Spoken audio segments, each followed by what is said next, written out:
Існують такі місця, які беруть тебе за саме живе. Місця, про які постійно згадуєш, коли твоя подорож уже давно завершена, і в які хочеться повертатися знову і знову.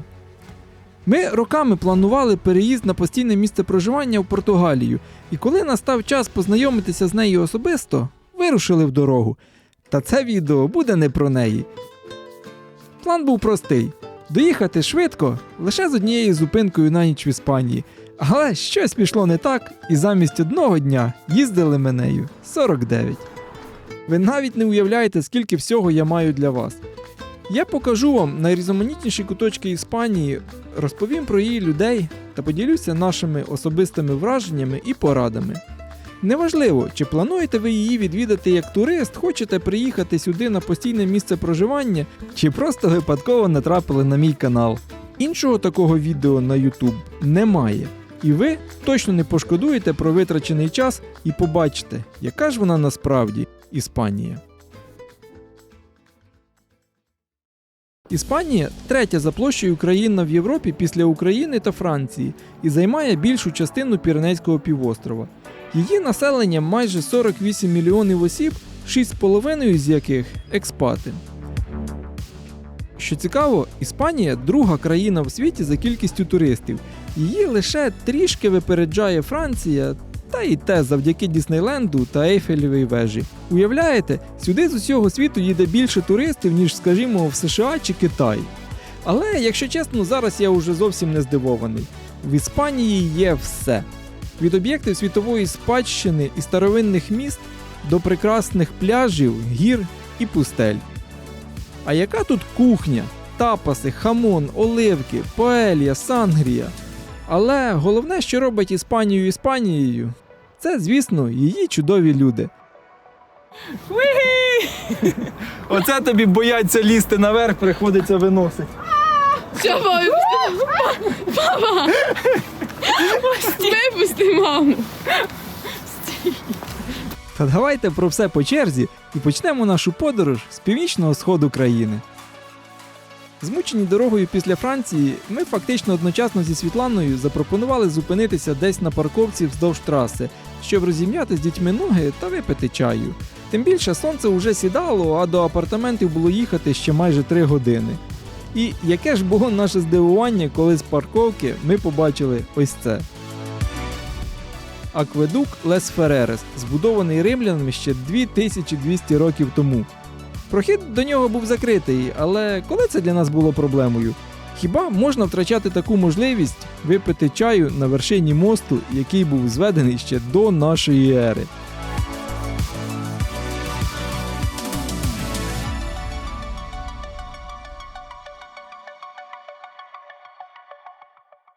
Яка ж все-таки тут краса? Це якраз те, що нам було потрібно після довгого дня в автомобілі. Просто неймовірні враження і спогади на все життя.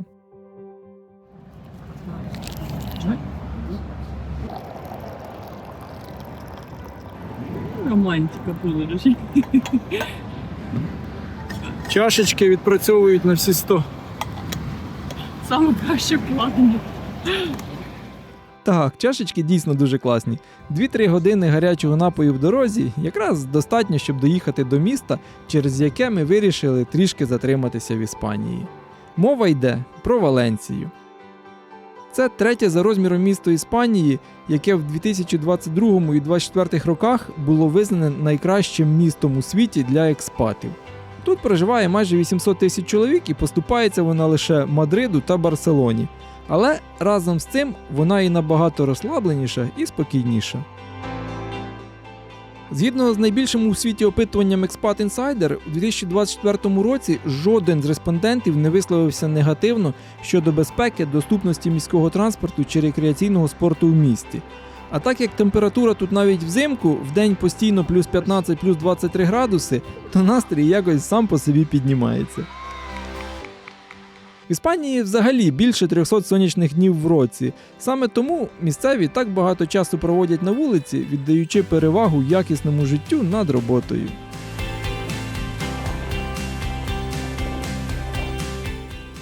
Ми були в Іспанії взимку, і мені здається, це взагалі ідеальний час для відвідування Валенсії. Місто не таке перегружене туристами і на вулиці дуже тепло. Чим Валенсія відразу виділяється серед інших міст Іспанії, так це своїм парком Турія, який проходить через все місто на цілих 9 кілометрів. Колись тут була річка, але після Великої повені у 1957 році її русло вирішили осушити і перетворити на парк для своїх містян.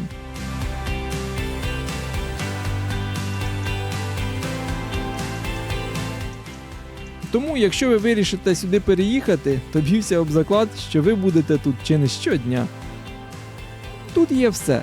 Від спортивних зон, стадіонів і грандіозних дитячих майданчиків до ботанічних садів і озер.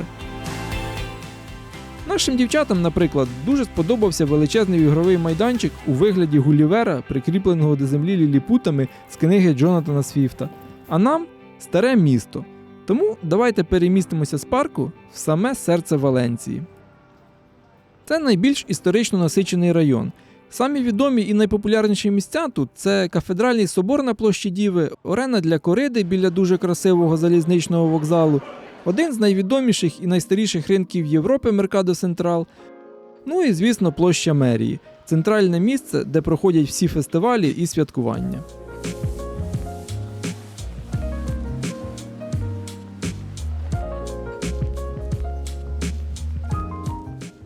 А коли ви нагуляєтеся вулицями міста, то всього 20 хвилин і ви тут. Це пляж Малваросса.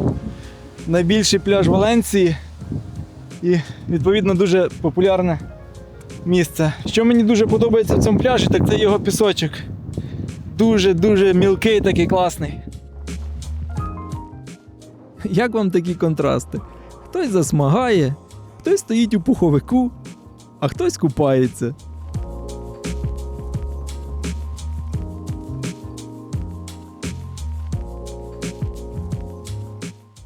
І немає на цьому пляжі нічого більш постійного, ніж продавці покривал.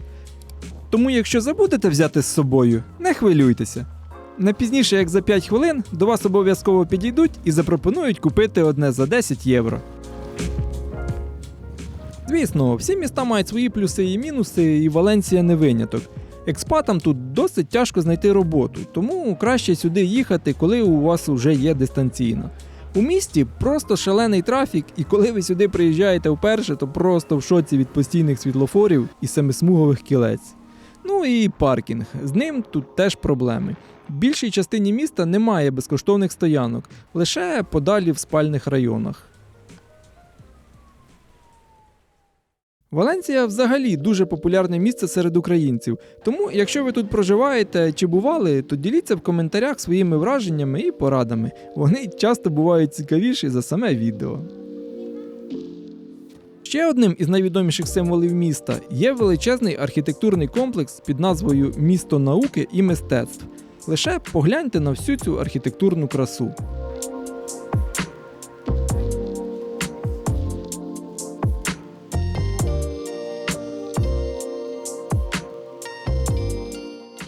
Він складається з багатьох окремих частин, і про кожну з них можна було б розповісти окремо, але найбільше нам сподобалися дві. Перша – це океанографік, найбільший океанаріум у Європі. Тут є і дельфіни, і акули, і пінгвіни, і морські леви, але більше всього мені запам'яталися медузи. Отак стаєш біля одного віконця і зависаєш на півгодини.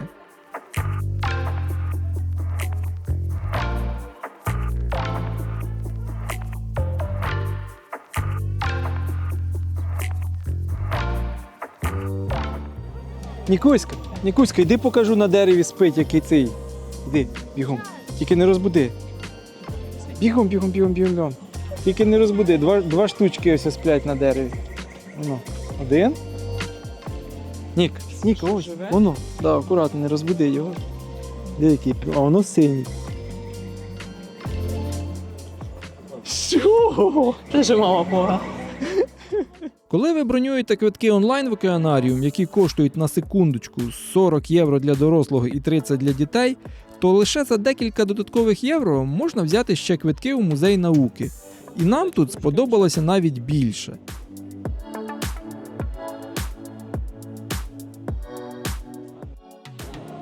дітьми потрібно приїжджати в музей науки, бо їм той щось океанаріум зовсім не зайшов.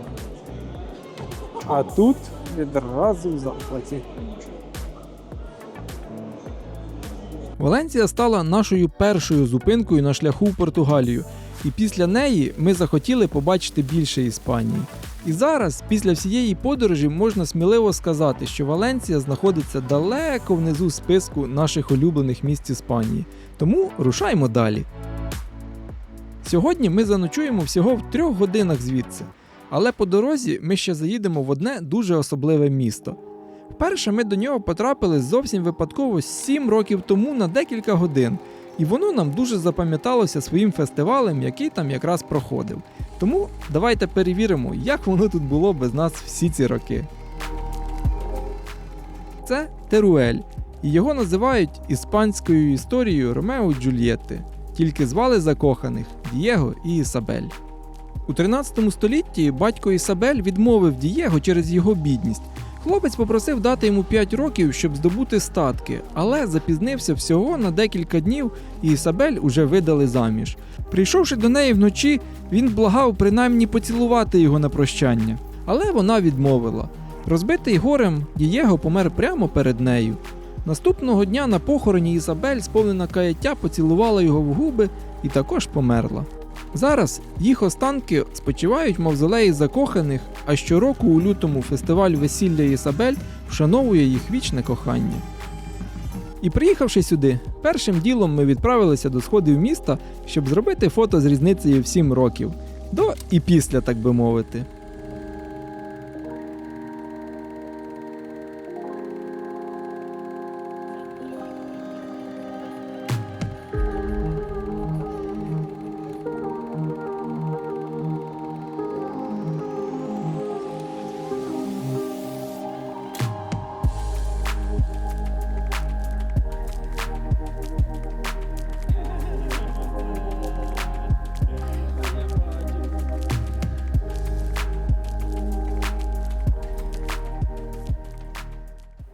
Що ж, ноги розім'яли, пора й далі.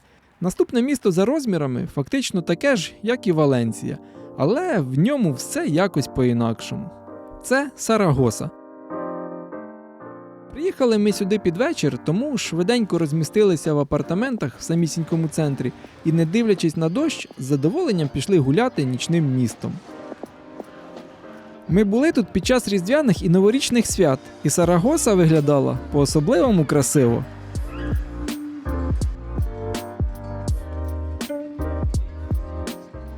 Головний символ міста – це, без сумніву, його базиліка дель Піллар. Її вирізняють 11 куполів, прикрашених яскравою кольоровою глазурованою черепицею в арагонському стилі.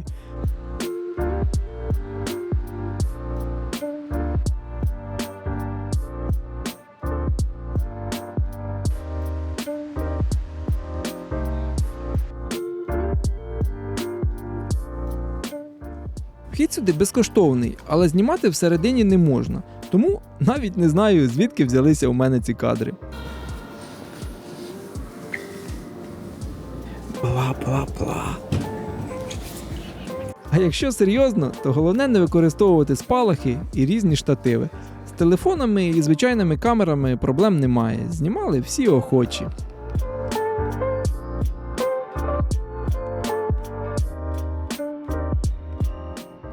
Нічна Сарагоса після дощу якась по-особливому красива. Вночі в Зарагозі дійсно круто. Скільки вогнів, ще дощик пройшов. Все блистить, відблискує.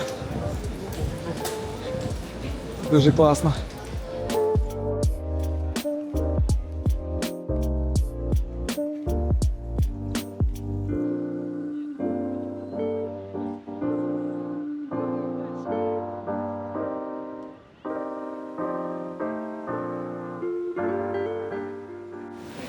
В Зарагозі всі бачать, що ти знімаєш. Світлана тільки що з телефона знімала, дворник їде на мотоциклі своєму, на машинці, і той пригинається.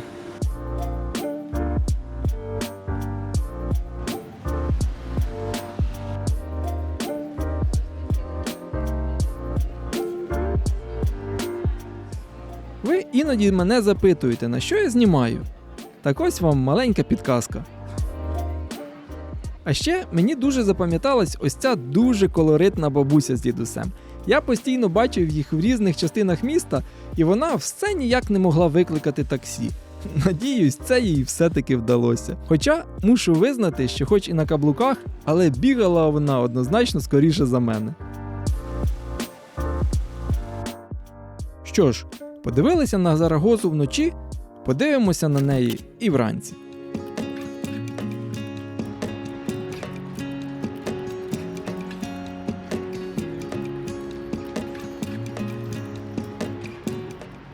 Який чудовий сьогодні ранок.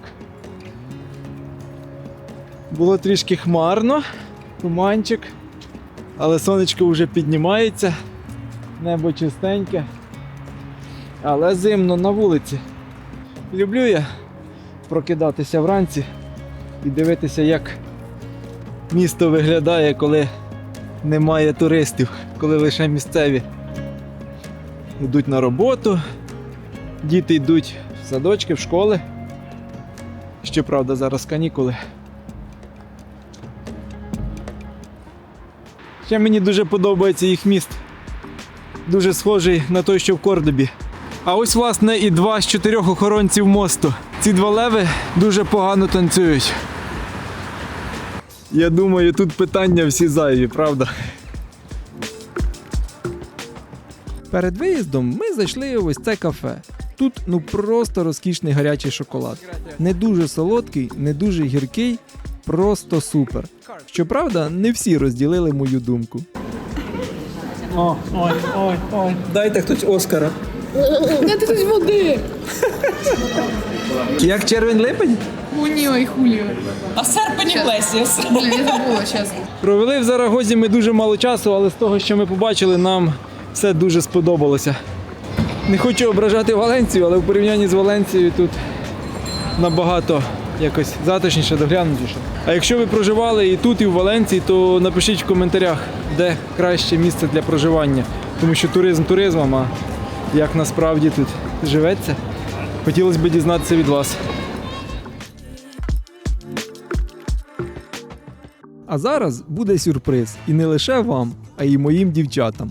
Вони думали, що ми їдемо в одне місце, але поки спали, я вирішив відвести їх в інше. І поки ми їдемо, я ще трішки розповім вам про Іспанію.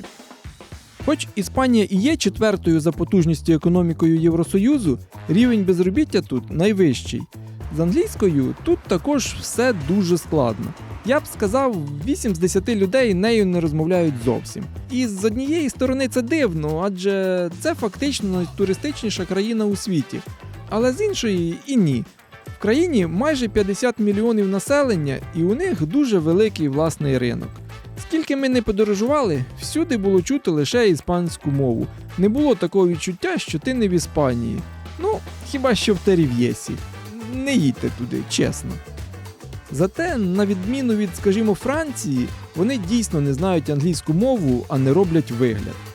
Вам тут завжди намагаються якось допомогти, і у нас не було жодного разу, коли незнання мови викликало б якийсь дискомфорт. Хоча, згідно світового індексу знання англійської мови, Україна все рівно на 4 позиції відстає від Іспанії. Тому давайте не буду тут жалітися. Дівчата, куди ми їдемо? Спіть собі! Мар'янка хоч ніби й сердиться, що зупиняємося, але сама взяла телефон і побігла зніму. Чатам сказала, скаже, що в Америку доїхав. А ми не в Америці? Ні, в Іспанії десь. Це ви так думаєте? Я їм інтернет вирубив і завіз кудись. Лише Португалія. До Португалії далі. Це Барденос Реалес – напівпустельний регіон і одночасно біосферний заповідник Іспанії, внесений до світової спадщини ЮНЕСКО. Але головна його перлина – це Кастіль де Т'єрра, що в перекладі означає «замок землі».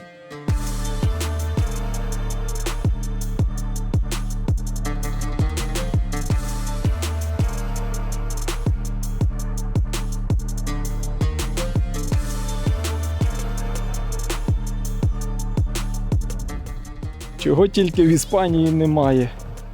Буквально 70 кілометрів від гір маєте пустелю. Хоча технічно це напівпустелі. Досить чимало туристів сюди заїжджає. Звісно, ненадовго, але подивитися є на що. Спочатку може скластися, що це кам'яна споруда, але насправді ні. Вона складається з м'яких порід, таких як глина, пісок і гіпс. А так як це дуже популярне туристичне місце, то її обачливо огородили і підніматися до неї не можна. Зате поставили колону для селфі. Це самий крутий штатив, що я коли-небудь бачив. Побільше б таких кругом. Іспанія взагалі країна контрастів.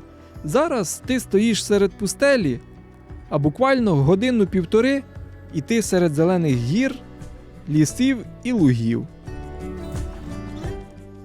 Тому рушаймо далі. Зараз буде дуже особливе місце. Якби у нас була можливість проїхати лише в одне місто Іспанії, то це було б воно. Це столиця Іспанії. Але не Мадрид, а перша столиця іспанських королів – місто Толедо. Той, хто не був у Толедо, не був у Іспанії. Так кажуть досвідчені туристи, і я з ними згоден на 100%. Ми провели тут тиждень, і мені є що вам розказати і показати, включаючи наші улюблені місця, одне з яких, можна навіть сказати, таємне. Там можна заховатися від туристів і по-справжньому відчути це середньовічне місто. Але давайте розпочнемо знайомство з ним зі світанку. І зараз я покажу вам місце, де його зустрічати найкраще. Доброго ранку. Ідемо зустрічати світанок. Сонце вже ось-ось зійде. З протилежної сторони міста через річку є оглядові майданчики, але краще підніміться трішки вище на пагорб поруч. Зараз я вам покажу всі самі визначні пам'ятки Толедо. Он знаходиться один собор. Он там знаходиться інший собор. А там знаходиться Алькасар. Все побачили. Ну, можемо їхати далі.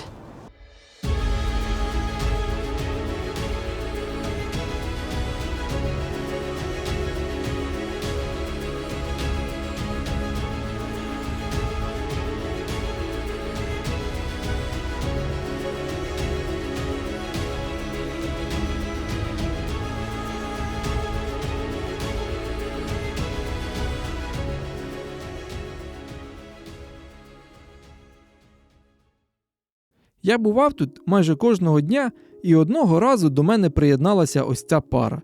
Їх приятель сказав мені по секрету, що зараз буде, тому я запропонував зняти кусочок для них на пам'ять.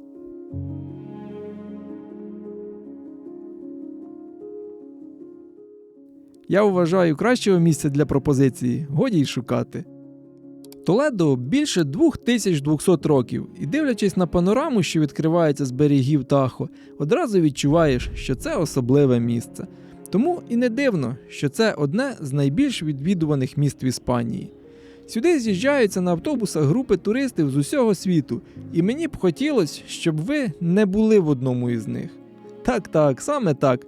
Це місто вартує значно більшої уваги, ніж просто приїхати сюди на екскурсію на один день. Місто світової спадщини Толедо ще називають містом трьох культур. В її стінах мусульмани, християни і євреї у відносному мирі та злагоді жили протягом багатьох століть, і це помітно на кожному кроці.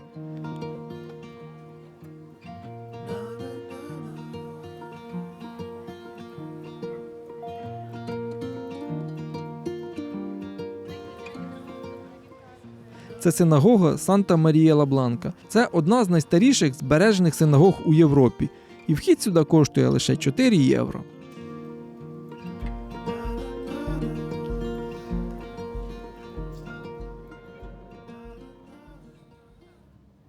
Але давайте повернемося до Толедського собору. Це одна з найбільших готичних споруд у Європі, і його розміри просто вражають. Вхід сюди коштує 12 євро. Але якщо ви не хочете платити, то собор має один безкоштовний вхід. Звісно, через нього ви не побачите весь собор зсередини, але уявлення отримати зможете. Зараз я вам покажу, як він виглядає.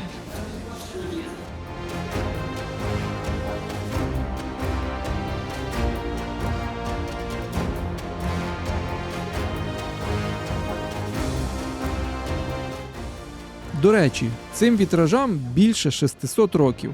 Та собор не єдина велична споруда Толедо. У найвищій точці міста знаходиться його фортеця або від арабської Аль-Касар. Побудований ще у 3 столітті, спочатку як Римський палац, а зараз використовується як військовий музей.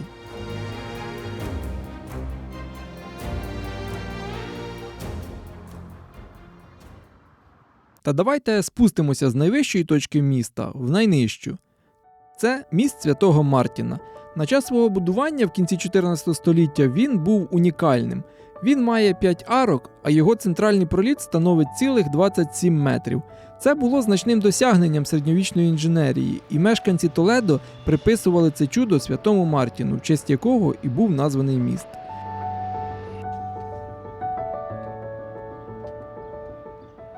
Коли будете тут гуляти, то за 12 євро зможете пролетіти вздовж нього на зіплайні.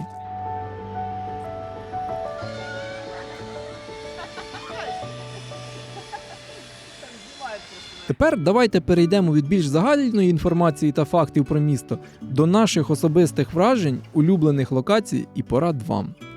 Перше і саме головне, якщо у вас є змога, то обов'язково приїдьте сюди не на один день, а хоча б днів на 3, а краще на тиждень. І обов'язково зніміть житло саме в старому місці. Припаркуватися тут ви зможете лише на платних парковках, яких досить мало, але це не буде проблемою. Знизу біля міста, неподалік автобусної станції, є велика безкоштовна парковка. Від неї в старе місто йти буквально лише 7-10 хвилин. Тому якщо знімаєте апартаменти в старому місті, то можете припаркуватися собі тут, та і все. В старому місті є багато чого робити, і вам, скоріше за все, машина не знадобиться на весь час свого перебування тут, тому досить зручно. І до речі, ще зверніть увагу, на вході тут часто стоїть людина в жилетці, яку добре видно, і робить вигляд, що вона бере кошти, що ви маєте платити. Але платити чи не платити – ваша справа, але він ніякого відношення до парковки не має, і платити ви йому нічого не обов'язані. До речі, якщо захочете привезти оригінальний сувенір з міста, то знайте, що Толедо славиться своїми кованими виробами, і тут безліч магазинів, де можна знайти як автентичні старовинні предмети, так і копії з відомих фільмів, серіалів та ігор.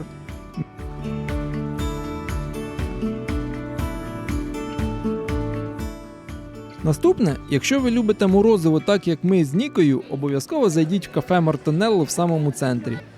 Тут однозначно були найсмачніші морозиво і круасани, що ми колись їли.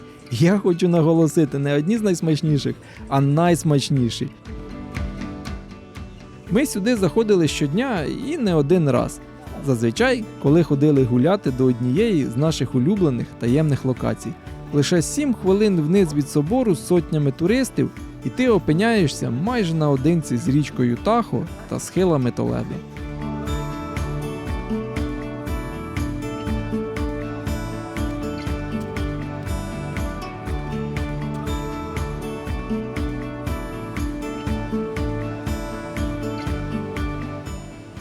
Дивні відчуття. На протилежному пагорбі десятки автомобілів і автобусів з сотнями туристів. Позаду в місті їх взагалі тисячі, а ти тут фактично один.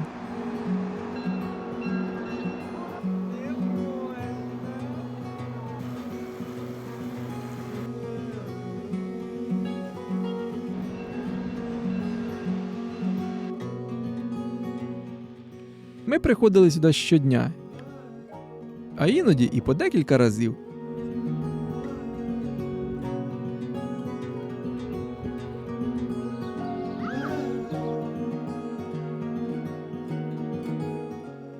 До речі, в Іспанії є туристичний маршрут Дон Кіхота. Він охоплює місця, згадані в романі Мігеля де Сервантеса, і Толедо до нього також входить. Тому на кожному кроці в місті ви будете бачити його статуї, зображення та різні сувенірні фігурки, а біля площі Зокодовер навіть стоїть пам'ятник Сервантесу.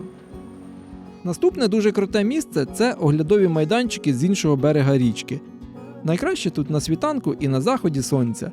Хоча світанки нам зі Світланою подобалися більше. Тиша, нуль туристів, лише деякі місцеві роблять ранкову пробіжку. Все місто як на долоні, а з долини поруч часто підіймається густий туман. Сонечко, то виходить, то заходить, але класно. Коли вийшло, вже класно. Місто золоте. Туристів ноль, тільки бігають, бігуни. І ви не зможете цього відчути, якщо приїдете сюди лише на один день на туристичному автобусі чи паровозику, який сюди їде з міста. Тому що побачите ось таку картину.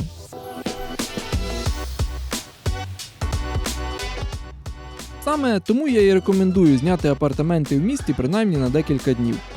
Вранці ви зможете наодинці зустріти просто магічні світанки, а вночі прогулятися атмосферними середньовічними вулицями з дуже красивою підсвіткою.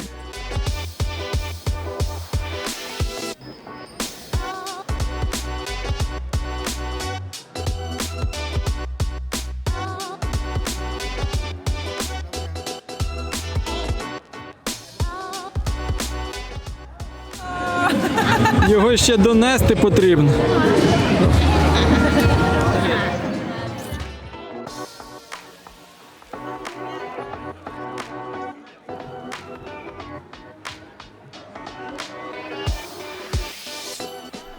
А коли нагуляєтесь нічним містом, можете зайти в один з численних ресторанчиків, якось цей, взяти собі набір місцевих тапасів, ну і, звісно, сангрію. Мар'янка каже, що смачно. Маньки все смачно, Маньки взагалі нічого не смачно, крім Кока-Коли. Яку вона і п'є. Іспанська кухня взагалі на дуже високому рівні. До речі, в Толедо не завжди так людно. Ось вам порівняння ранку, дня і вечора. Подивіться, як він виглядає вранці, а зараз я вам покажу, як він виглядає вдень. А тепер подивіться, як він виглядає ввечері. Нам дуже не хотілося звідси їхати, але попереду на нас чекала ще сила селен приємних відкриттів, таких як наступне. Менше 2 годин на автомобілі від Толедо чи 1 години від Мадриду, і ви в Сеговії. Скажу відразу, житло ми тут не знімали, ціни тут були як мінімум вдвічі вищі, ніж в інших містах, де ми зупинялися. Та й апартаментів було мало, здебільшого лише готелі. Хоча, можливо, це просто нам так пощастило. Це місто славиться 3 унікальними пам'ятками. Перша з них – це ось цей акведук. Колись, згідно з легендою, молода дівчина, яка жила у Сеговії, щодня носила воду з джерела до свого дому на пагорбі. І їй це було настільки тяжко робити, що в розпачі одного разу вона вигукнула: «Я б навіть душу дияволу продала, аби не носити цю воду». В цей момент перед нею з'явився сам диявол і запропонував угоду. Він побудує акведук, який приноситиме воду прямо до міста, але з умовою: якщо він закінчить роботу перш ніж заспіває півень, дівчина віддасть йому свою душу. Всю ніч вона молилася, щоб диявол не зміг впоратися до ранку. І сталося диво. Диявол програв угоду, а акведук залишився у місті, ставши благословенням для його мешканців. Побудований зовсім без цементу, без нічого. Просто камні на камнях лежать і під силою гравітації все це тримається. Тому дуже добре він захищений від землетрусів і різних сейсмічних активностей, бо дихає, рухається разом з землею. Солом'яний бичок. Цапнув, бо колись коняка Мар'янку чуть не цапнула Що? в цьому, в Задарі. В Задарі була коняка? Да. Біля Поклєніці, да. Але там воно, я її навіть не гладила, вона мене не цапала. Да. Я тобі відео покажу. Я Ти помню. що, ще не підписана на мій канал? Ну, може, вона хотіла тебе цапнути? Я б її цапала. Будеш мені за цього оператора бігати з камерою. Не хочу, я без зарплати не хочу. Ти я буду платити? А скільки ти хочеш? В день, якщо знімати, ну, де чи скільки вони знімати? Ну цілий день, 8 годин робочий день, нормальний. 200 гривень. По рукам. О, от і договорились. Мар'янка за 4 тисячі гривень в місяць працює. Нормально. 20 робочих днів, Окей, 250 гривень. 5 тисяч в місяць теж нормально. Ідучи від аквідуку вверх вулицями міста, ви неодмінно помітите цей будинок з пірамідками. За легендою, колись тут жила родина євреїв, і цей будинок всі називали єврейським. Це так не подобалось власникові, що він додав на свій фасад 617 пірамідок, і з тих пір всі почали називати його будинком з піками. Далі вас чекає собор Сеговії. Він вважається одним із останніх великих соборів, зведених у готичному стилі з елементами Ренесансу. Його прозвали «Дамою серед соборів».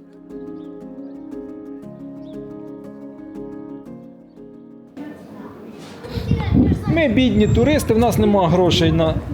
Кажу, ми бідні туристи, в нас нема грошей на вход в собор. Ми тільки що кіндер купили і журнал. Все.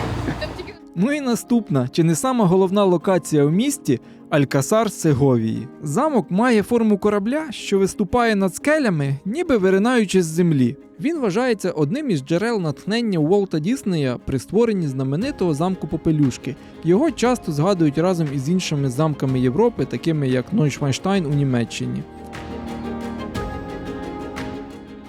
Саме тут королева Ізабелла І Кастильська дізналася про смерть свого брата, короля Енріке IV, і тут же наступного дня відбулася її коронація. Особливо мені сподобалася тронна зала. Лише подивіться на ці різьблені стелі. А це зала королів зі статуями кастильських монархів.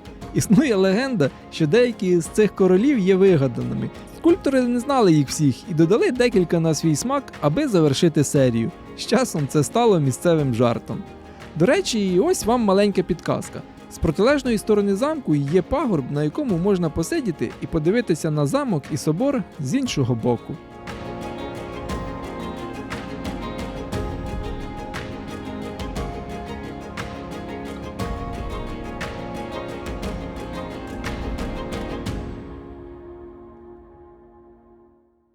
А зараз пора їхати вниз.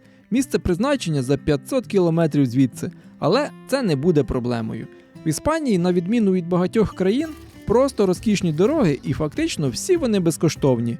Тобто, звісно, ви можете обрати платну автомагістраль, але зазвичай різниці в часі чи комфорті з безкоштовною не буде. А ще вартість пального тут чи не найнижча в ЄС, і вона однозначно набагато нижча, ніж, скажімо, у Франції чи Португалії. І це ще один плюс Іспанії – доступність і зручність подорожування на автомобілі. Так як діло йшло до вечора, а до місця призначення все ще залишалося декілька годин дороги, то ми все-таки вирішили зупинитися на одну ніч у випадковій точці на карті в якомусь селі Банош де ла Енсіна.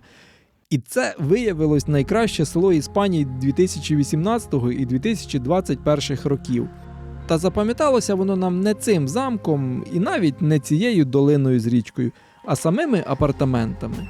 Ми ніби приїхали в гості до своєї іспанської бабусі, якби у нас така була. Вище нашого бюджету, але воно однозначно того вартувало. Правда, їсти. Не дам. Раді тьомтико. Тебе розгрузка сьогодні. Раді тьомтико. Тиждень голодав. Раді п'ятого. Дві палиці. Уроки робиш? Да. Молодець. Мар'яна уроки робить. Просю. І що я? Що там? Мама, їсти. Сьогодні їсти не буде, напевно. Так буде. Весь контент не зніметься. Ніякої їжі. Ой, там так прохолодно, слухай, всередині тепліше.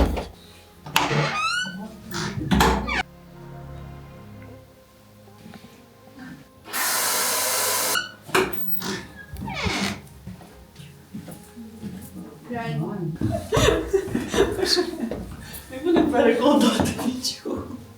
Сумки там і оставимо на вході. Дітей прив'яжемо. З'їмо, що там в нас є? Кусок сиру є тут. Та й... Не тяни, бо балку завалиш. Класно, то сходи витрішло. Мама сала плає.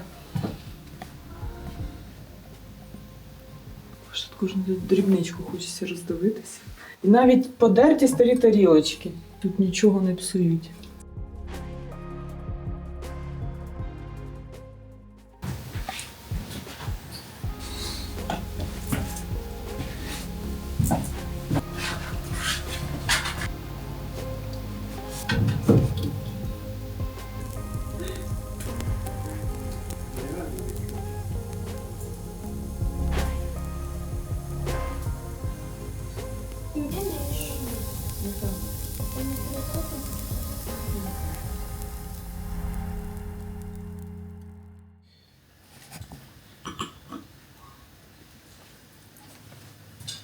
Поспали можна і в дорогу. Наступне місто буде уже в південному регіоні Іспанії Андалусії. Це Кордоба, одне з найстаріших міст Іспанії, засноване ще до нашої ери, і воно має найбільшу кількість пам'яток ЮНЕСКО у світі. В 10 столітті місто було найбільшим, найбагатшим і найрозвиненішим містом Європи, а дехто каже, що й світу. В епоху халіфату тут була найбільша бібліотека того часу. Кордобу часто називають сковорідкою Іспанії, тому що влітку температура повітря тут часто вища за 40 градусів. А серед іспанців ходить вислів, що найкрасивіші дівчата Іспанії родом з Кордоби. Одним з головних символів міста є його римський міст, побудований в 1 столітті до нашої ери. Він має аж 16 арок і настільки унікальний, що його взяли за основу мосту Валантіса в серіалі «Гра престолів». Поруч з ним знаходиться собор Мескіта Кордоби. Вона унікальна тим, що після завоювання християнами в її центрі побудували кафедральний собор. Проте Карл V дуже шкодував, що не втрутився і не заборонив перебудову. Коли він її відвідав, він сказав: «Ви зруйнували те, чого ніде немає, і побудували те, що є кругом». Вхід сюди коштує 13 євро, а за додаткові 3 євро ви можете піднятися і на вежу, щоб по-справжньому оцінити красу міста і собору.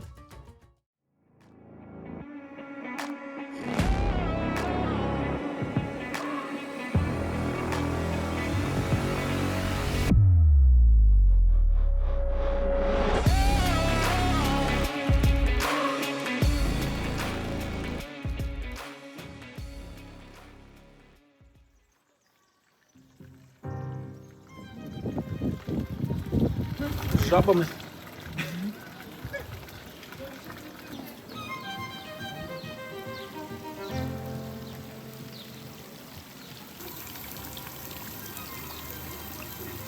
Але який би ззовні собор не був красивий, всередині ще кращий. Він має 856 арок і більше 1300 колон. Якщо чесно, я не перераховував, а вирішив довіритися офіційним джерелам.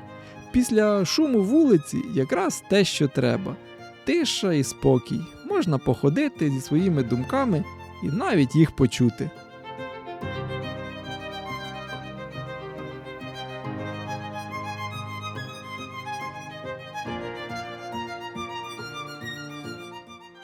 Це дійсно унікальне місце. Такого поєднання мусульманської і християнської архітектури в одному місці ви не знайдете ніде. Поруч з собором знаходиться відомий єврейський квартал Кордоби. Він виділяється вузькими вуличками з традиційними білими будинками та красивими внутрішніми двориками. Саме ними Кордоба більше всього сподобалася Світлані. Ще з часів арабського завоювання у 8 столітті жителі міста почали перетворювати їх на справжні оази.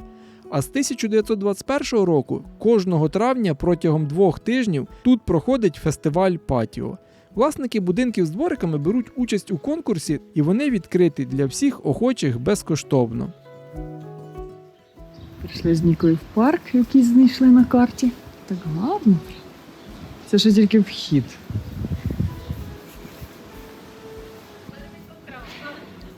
Кіт думає, о, що відбувається? Багіра прямо, не кіт. Я буду їсти розвалені кусочки, ти їх не їш. Нічого, що це мій тортик. Не знаю. Але ділитися є що. Я поняла, що дивиться. Я буду це мій. Смачний? Що це, полуниця чи малинка? Не знаю також. Але не Кордоба нас найбільше вразила в Андалусії. Об'їздивши пів Іспанії, ми вже думали, що нас буде тяжко чимось здивувати. Але вона вирішила дістати козир з рукава. Уявіть собі, їдеш ти такий по Андалусії і бац!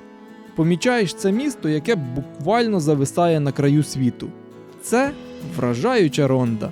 Якщо ви в Іспанії, то неважливо, де ви знаходитеся, ви мусите сюди приїхати.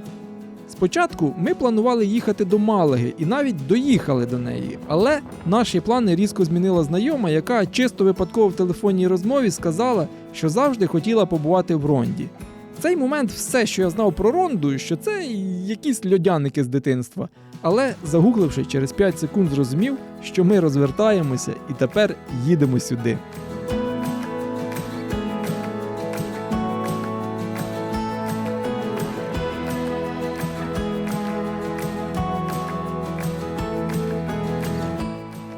І приїхали ми якраз на заході сонця.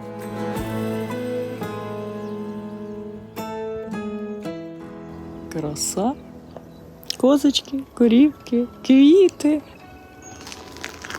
Зараз підемо туди, поїдемо в місто, зараз трошки знімемо і ось сюди, де цей мостик поїдемо. Чисто випадково знайома скинула локацію і ми... А давай сюди.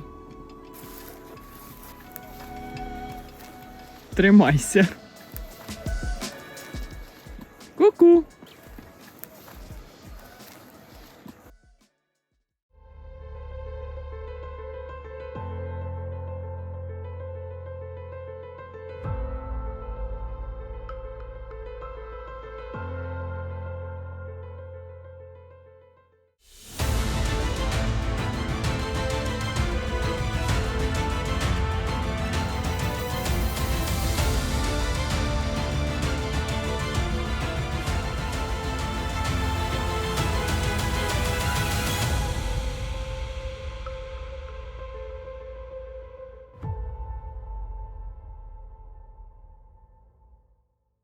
Що ж, помилувалися краєвидом знизу, тепер можна і йти до нічного міста.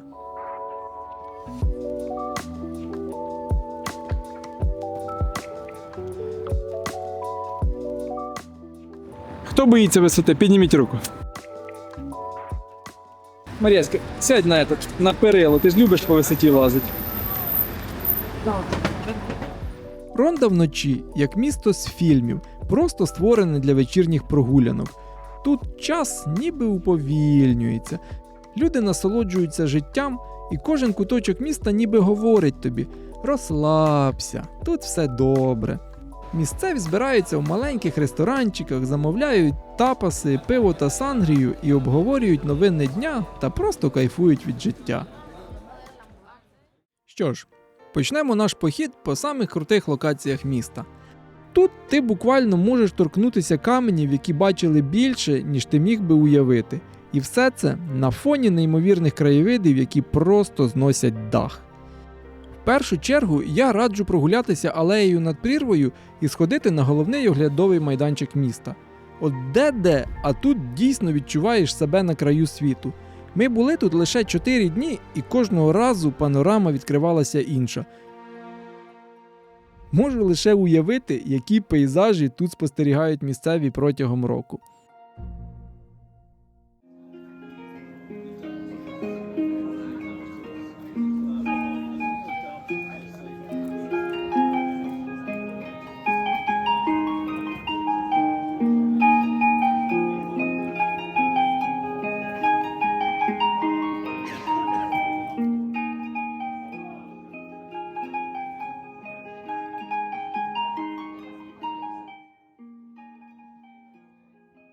Але давайте поговоримо про Пуенте-Нуево. Це не просто міст, а одне з найвідоміших архітектурних чудес Іспанії, від якого в перші ж хвилини просто відбирає мову.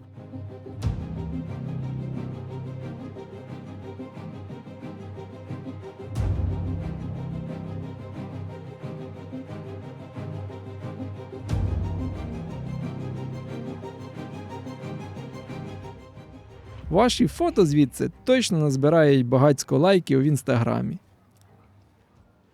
Та не мостом єдиним відома Ронда, далеко не єдиним. Уявіть собі, гуляєш ти по місту і раптом бачиш цю арену. І перше, що відчуваєш, це вайб чогось величного. Типу, тут явно хлопці не в футбол грали. Тут люди виходили битися з реальними биками не на життя, а на смерть. І все це під оплески натовпу. Та ще й арена не якась там новенька, а одна з найстаріших в Іспанії, побудована з каменю аж у 1785 році. Ронда – батьківщина відомої школи кориди, яка була створена легендарним тореодором Педро Ромеро. Він був настільки майстерним, що жодного разу не був поранений і за всю свою кар'єру переміг 5558 биків. Це ось стільки. На його честь щороку в Ронді проводиться гаєска, особлива корида, де всі учасники одягаються в костюми 18 століття, прямо як на картинах Франциско Гойї. Це просто неймовірне шоу, де корида перетворюється на театральне дійство з історичними костюмами, музикою і атмосферою минулої епохи. Але досить загальної інформації, давайте я проведу вам коротку екскурсію. Вартість квитка – 9 євро, а з аудіогідом – 11. Дітям до 10 років безкоштовно. Однією з головних умов участі бика було те, що він ніколи до цього не мав приймати участі в боях. Ось тут трималися всі бики перед боєм, завжди їх було 8 штук і 2 було про запас. Потім вони проходили через ось ці ворота, заходили в стойла і далі перед самим боєм їх випускали зі своїх загонів, піднімаючи вірьовки, і вони далі вже йшли на арену. Ось така кімнатка. Це останнє, по суті, що бачив бик перед своєю смертю. Сумно, але традиції. Зі своєї камери пряма доріжка на арену.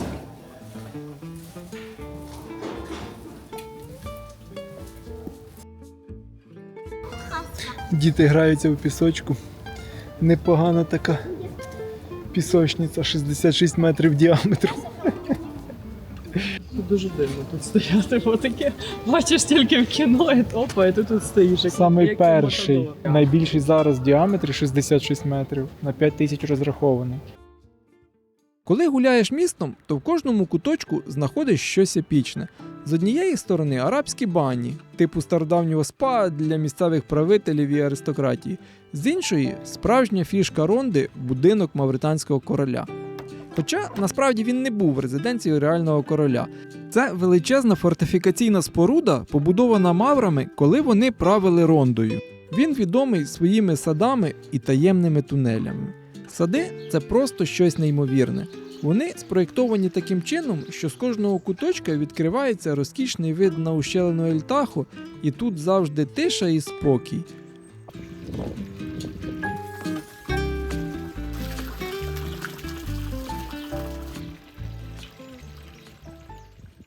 Але справжньою легендою цей будинок роблять його тунелі. Ось як це працювало. Уявіть собі середньовічне місто, оточене ворогами. Все таке в облозі, води мало, всі нервують. А тут опа! В цьому будинку маври розробили підземні ходи, які ведуть аж до самої річки внизу ущелини. 231 сходинка вирубана прямо в скелі на 60 метрів вниз. При вході тут навіть табличка висить.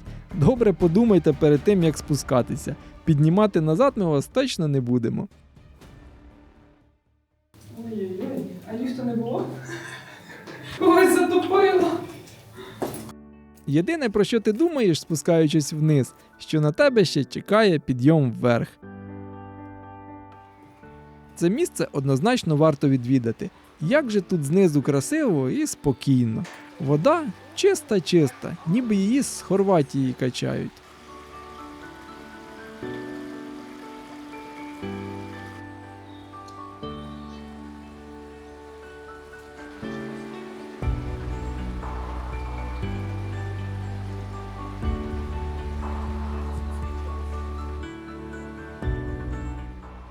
А якщо тут подивитись вверх, то побачите оглядові майданчики з протилежної сторони каньйону. До них буквально 5 хвилин від мосту. Це, звісно, якщо у ваших ніженьках ще залишаться силоньки після підйому наверх сходами. Ще 2 години пиш. Іду назад. З цих майданчиків відкривається зовсім інший вид на міст та ущелину. Ой, м'ячик чийсь. Ой-йо. Достать? Ні. А коли вдосталь намилуєтесь, то прямо звідси можете спуститися до старого міського мосту. Знизу тут значно тихіше. Можна з краєчку посидіти і помилуватися зеленими пейзажами, конячками та баранчиками. Як я вже казав, ми тут провели 4 дні, і в один з них я вирішив поїхати до однієї з найнебезпечніших пішохідних доріжок у світі.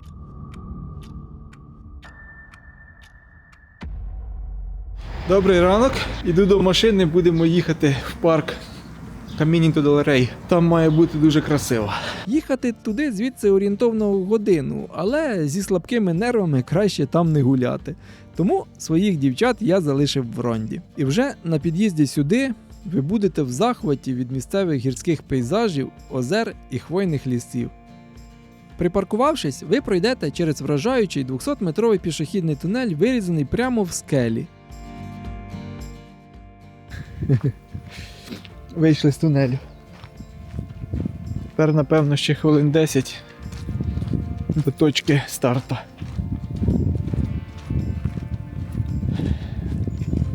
Дуже класна природа. Треба сюди приїхати буде просто погуляти вранці.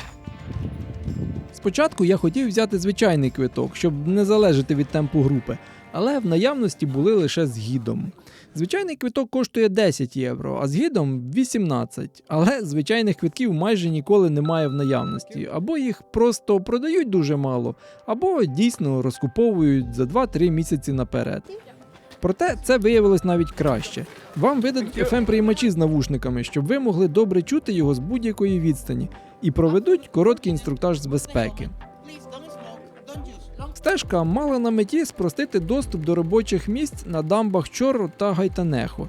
У 1921 році, після завершення будівництва водосховища, король Іспанії Альфонсо XIII прибув на відкриття і пройшов цією стежкою. Відтоді її і почали називати Камініто дель Рей, що в перекладі означає «шлях короля». Довжина всієї стежки майже 8 кілометрів, але головна туристична частина близько 5.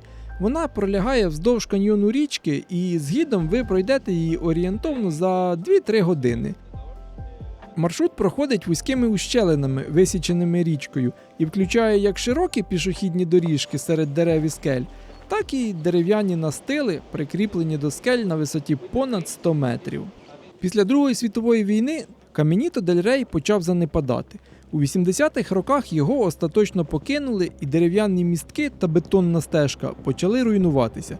Зникли поручні, з'явилися діри у настилі, і це дало йому славу найнебезпечнішої стежки у світі.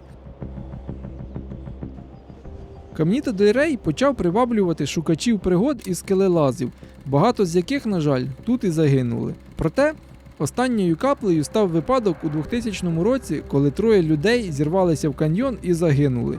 Після цього місцева влада вирішила закрити маршрут і ввести великі штрафи. Але, незважаючи на небезпеку для життя та штраф в 6 тисяч євро, до Камініто дель Рей почало нелегально проникати ще більше людей. Тому на початку 2010-х років влада Андалусії разом з міською радою Малаги вирішили піти іншим шляхом і ухвалили рішення провести реставрацію стежки і зробити її доступною та безпечною для туристів. І в 2015 році оновлений Камініто дель Рей відкрився для відвідувачів і став однією з головних туристичних атракцій Андалусії. Гід мені попався дуже веселий, з чорним гумором. Каже, тут є такий мостик старенький, він закритий, каже, але якщо ви мені дасте, каже, трішки грошей, то я вам відкрию двері і пройдете. Каже, ладно, шучу. Але, каже, якщо виживете, то заплатить прийдеться. До речі, ловіть лайфхак, як можна дуже швидко і безкоштовно відвідати Камініто дель Рей. Берете квиток на потяг Севілья-Малага і дивитесь у вікно. Його маршрут проходить прямо через парк. По Іспанії взагалі легко і зручно подорожувати як літаками, так і потягами і автобусами. В кінці маршруту на вас чекає скляна платформа і його кульмінація – підвісний міст на висоті більше 100 метрів.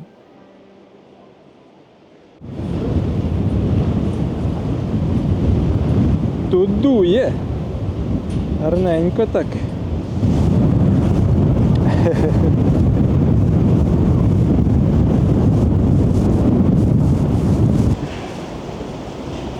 Рекомендую.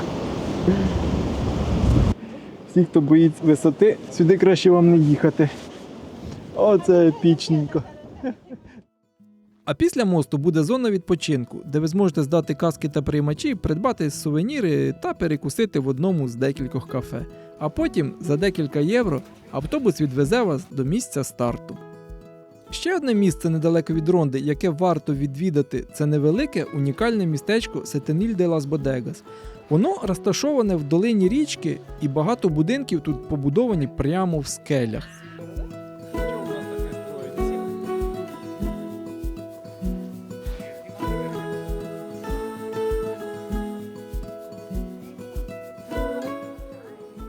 Нікого немає, сонечко сідає, жовті квіти, майданчик. Можна кайфувати в тиші і спокій. Тому можете сміливо зупинятися в Ронді на декілька днів. Зможете і сюди заїхати, і в Камініто-дель-Рей. Коли ми покидали Ронду, вона на нас образилася і проводжала сильним дощем. Наша наступна зупинка буде в столиці Андалусії, в Севільї. За розмірами вона фактично така ж, як Валенсія і Сарагоза.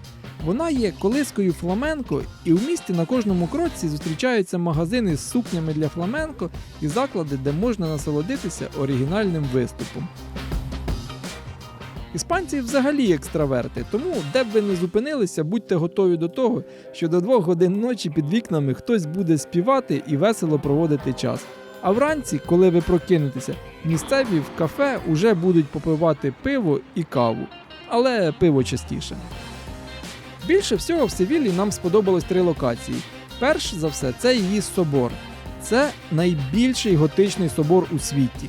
Коли ми їздили в Іспанію, то малеча часто повторювала, ну скільки можна цих соборів? І це справді так, в Іспанії їх більше 10 тисяч і за довгу подорож око трохи замилюється. Але коли покидаєш країну, то відразу починаєш сумувати за такими епічними і монументальними спорудами. Будівництво цього собору тривало більше 100 років, а її вежа Гіральда на 2 метри вище за батьківщину матір у Києві.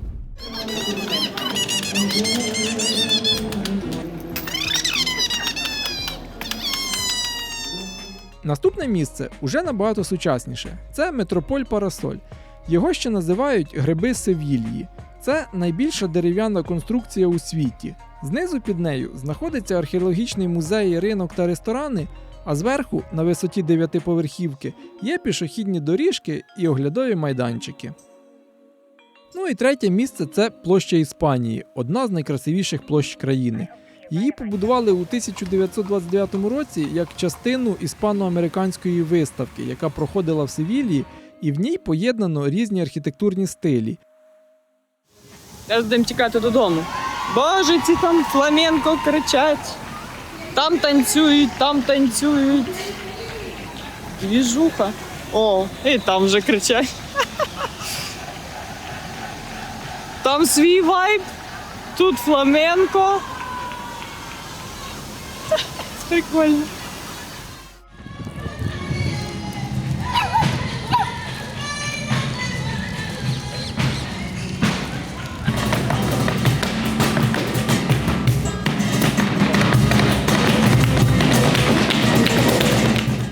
А ще тут навіть є свій канал з мостиками, яким можна поплавати на човні. Іспанія нас дійсно вразила, і звідси ми нарешті заїхали в Португалію, яка виявилася не зовсім такою, як ми очікували, і зовсім не такою, як Іспанія. Відео про неї ось тут. А якщо ви його вже бачили, то тоді обов'язково подивіться ось це відео про Хорватію. Вона 100% буде для вас відкриттям. Залишайте свої враження і поради в коментарях, обняв, припідняв і дякую, що додивилися до кінця.